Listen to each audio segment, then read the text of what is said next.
कहानी सुनाने आए हम। आओ बच्चों, आओ बच्चों, सुन लो एक कहानी। पंचतंत्र से चुन के लाए है ये दिल की बानी। तो बच्चों, आज की कहानी का नाम है बंदर बाट। बंदर बाट, आपने तो सुना होगा कि बंदर कैसे कैसे चीज बांटता है। कहानी भी बहुत फेमस है, लेकिन आज की कहानी हम कुछ नए तरीके से आपको दिखा रहे हैं। चलिए तो शुरू करते हैं कहानी। किसी शहर में एक कुत्ते और एक बिल्ली ने एक रोटी को एक समय में देख लिया। अब दोनों में लड़ाई हो गई। लड़ाई हुई तो वो इस बात पर हुई कि मैं इसे खाऊंगा, मैं इसे खाऊंगी। अब बड़ी मुश्किल थी कि अब दोनों के बीच में बट नहीं रही थी और दोनों बराबरी से लड़ रहे थे। उन्होंने कहा चलो किसी आपस में किसी को हम सरपंच बना लेते हैं और जो कि हमारी समस्या का हल कर देगा, हमें बराबर बराबर रोटी बांट कर दे देगा। उन्होंने खोजना शुरू किया। एक पेड़ की डाल पर एक बंदर बैठा था। तो उन्होंने कहा, बंदर मामा, हमारी समस्या का हल करोगे? उन्होंने कहा, क्या समस्या है? कहा कि यही ये रोटी हम लोगों ने एक समय में देखी है और हमारे बीच में ये फैसला नहीं हो रहा है कि कौन इसे खाएगा। हम लोग चाहते हैं कि हम लोग इसे बराबर बराबर बांट के खा लें। अब हुआ ये कि बंदर मामा ने कहा कि अच्छी बात है, ठीक है। रोटी देखकर उनके भी मुंह में पानी आ गया। उन्होंने कहीं से एक तराजू का जुगाड़ कर लिया और जुगाड़ करके पेड़ की ऊंची डाली पर उस तराजू को लटका दिया। लटकाने के बाद अब शुरू हुआ, कहानी का दूसरा मोड़ आया। बंदर मामा बहुत चालू थे, बहुत चालाक थे। उनकी रोटी अच्छी देखकर, बढ़िया रोटी देखकर वो एकदम ललचा गए। आहा, आज तो मेरी दावत हो जाएगी, इन दोनों को अंगूठा दिखा देना है। बस इतना सोचना था और बंदर मामा ने तराजू के एक पलड़े पर रोटी पूरा का पूरा रोटी रख दिया और फिर उसके बाद वो कहे कि अरे रे, ये तो इसमें ज्यादा हो गई, मुझे इसे बराबर करना बहुत जरूरी है।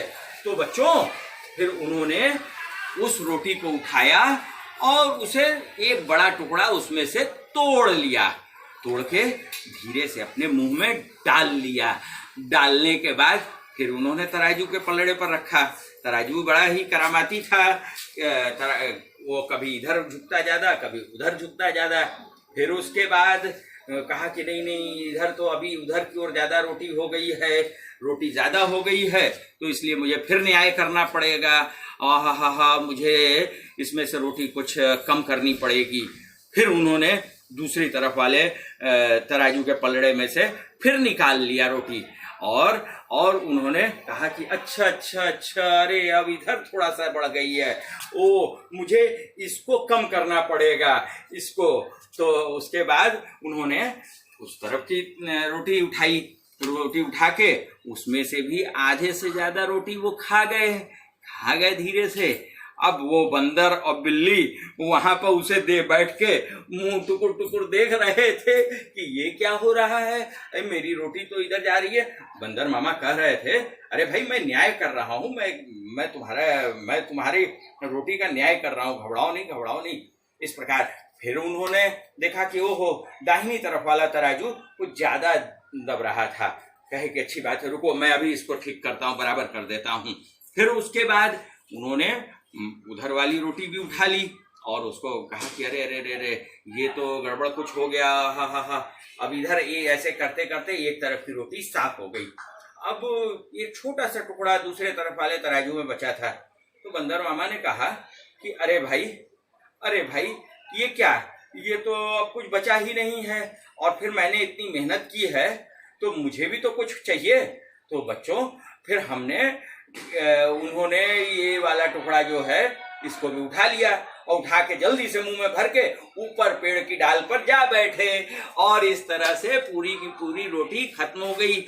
आपस की लड़ाई में तीसरे का फायदा हो गया। तो ये बच्चों, ये कहानी आप लोग समझ गए ना कि आपस में कभी भी लड़ोगे तो तीसरा उसका फायदा उठाएगा। तो बंदर मामा ने भी वही किया था और दोनों कुत्ता और बिल्ली हाथ मलते मलते अपने अपने जगह को चले गए। वो बेचारे क्या करते, उनको तो कोई भी न्याय नहीं मिल पाया। तो बच्चों, आज की कहानी बस इतनी